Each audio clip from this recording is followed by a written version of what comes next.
થરાદ પોલીસની મોટી કાર્યવાહી. લાખોના મુદ્દામાલ સાથે 2 શખ્સો એમની ડ્રગ્સ સાથે ઝડપાયા.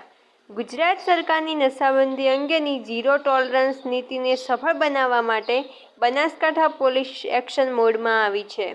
થરાદ પોલીસ સ્ટેશનના સ્ટાફે પેટ્રોલિંગ દરમિયાન બાતમીના આધારે ઓપરેશન પાર પાડીને મેફેડ્રોન ડ્રગ્સના જથ્થાને સાથે 2 આરોપીઓને દબોચી લીધા છે. Tharad police inspector A T Patel અને તેમની ટીમ જ્યારે વિસ્તારમાં પેટ્રોલિંગ અને વાહન ચેકિંગમાં હતી ત્યારે તેમને ચોક્કસ બાતમી મળી હતી કે મોટરસાયકલ નંબર GJ08DQ8105 પર 2 શખ્સો નશીલા પદાર્થ સાથે પસાર થઈ રહ્યા છે. પોલીસે વોચ ગોઠવીને આ બાઇકને અટકાવવા ઝડપી દરમિયાન તેમની પાસેથી નશીલો પદાર્થ મળી આવ્યો હતો. પોલીસે આ કાર્યવાહીમાં કુલ 81,660નો મુદ્દામાલ જપ્ત કર્યો છે, જેમાં 2.320 ગ્રામ મેકેડ્રોન ડ્રગ્સ કિંમત ₹6,660, 1 મોટરસાયકલ કિંમત ₹50,000, 2 મોબાઈલ ફોન કિંમત ₹25,000. સુજલ યાસીનભાઈ સિપાઈ, ઉંમર વર્ષ 22, રહે ઘોરાવાસ થરાદ. સાહિલ ગનીભાઈ ઘાંચી, ઉંમર વર્ષ 21, રહે પંચવટી થરાદ. પોલીસ ટીમની સફળ કામગીરી. આ ઓપરેશનમાં AT Patel PI, ASI Dashrathbhai, ASI Harishi અને કોન્સ્ટેબલ અમૃતભાઈએ મહત્વની ભૂમિકા ભજવી હતી.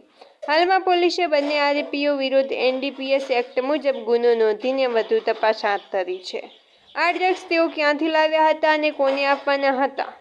Bureau chief PJ Chaudhary, Vav Tharad. મહેરબાન પોલીસ અધિક્ષક સાહેબ શ્રી વાવ થરાદ ચિંતન તેરૈયા સાહેબની ઝીરો ટોલરન્સ પર ડ્રગ્સની નીતિ અન્વયે તમામ પોલીસ સ્ટાફને સૂચના આપવામાં આવેલી, જે અનુસંધાને થરાદ જે ટાઉન બીટના ઇન્ચાર્જ છે તેમને ખાનગી રાય હકીકત મળેલી કે થરાદ પોલીસ સ્ટેશન વિસ્તારમાં 2 ઇસમો ડ્રગ્સનું વેચાણ કરવા માટે આવે છે. જે અનુસંધાને વોચ રાખી તેઓને પકડી પાડવામાં આવે છે. તેઓની પાસેથી મેફેડ્રોન ડ્રગ્સ 2.320 ગ્રામ કે જેની કિંમત છે ₹6,960. કુલ મુદ્દામાલ 81,960નો કબજે કરવામાં આવે છે. જે ઇસમો છે સુજલ યાસીનભાઈ સિપાઈ, રહે ગોરાવાસ, તાલુકો થરાદના છે. બીજા ઇસમ છે સાહિલ ગનીભાઈ ગાંચી, જે પંચવટી થરાદના છે. બંને ઇસમો ઉપર કાયદેસરની કાર્યવાહી કરી એનડીપીએસ લગતનો કેસ કરવામાં આવેલો છે. તમામ મુદ્દામાલ કબજે કરવામાં આવેલો છે. ગુનો રજીસ્ટર કર્યા બાદ સદરુ જે મુદ્દામાલ છે ક્યાંથી લાવેલા અને ક્યાં આપવાનું તેના માટે એસઓજી પીઆઈ જીરવારી સાહેબની આગળની તપાસ આપવામાં આવેલી છે.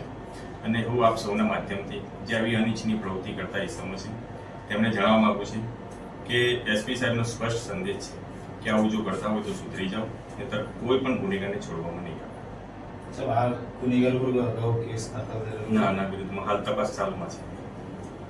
ઓકે.